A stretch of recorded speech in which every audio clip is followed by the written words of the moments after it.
అవి లేవనుకో నేను చాలా మాట్లాడాను నేను.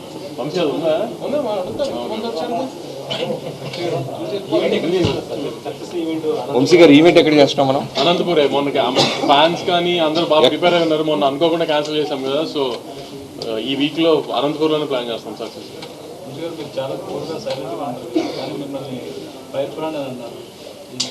ఆయన కూల్గా ఉన్నారా? మైక్ ఆయన పక్కన కూర్చొని టెన్షన్ ఉంటుంది గురు. కూల్ ఏంటి? నేను బాలకృష్ణ గారి పక్కన చాలా తక్కువ కూర్చుంటా సెట్లో, అలానే మనోడి పక్కన. ఫైర్ బ్రాండ్ అవి. రిజల్ట్ వచ్చేదాకా మాకు ఆ స్ట్రెస్ ఉంటుంది, కానీ రిజల్ట్ వచ్చిన తర్వాత కొంచెం ఇంకా రిలాక్స్ అయిపోతాం కదా. సో మీ అందరికీ ఇక్కడే తొడలు కొట్టాను కదా నేను, ఇష్టం కొంచెం మరి ఫోన్లో ఆ చెప్పిన అయినాయి అన్నంత హ్యాపీనెస్ ఉంటుంది కొంచెం, అందుకని ఇంకా రిలాక్స్గా ఉన్నాను. Thank you. నెంబర్స్ ఎందుకండి, ముందైతే ఎక్కడ ఒక నెగిటివ్ వర్డ్ లేకుండా అంత పాజిటివ్ ఉంది రిపోర్ట్. పండగ సినిమా రెవెన్యూ ఎంత చేస్తుంది అనేది ఇంకా స్లోగా టైమే చెప్తుంది.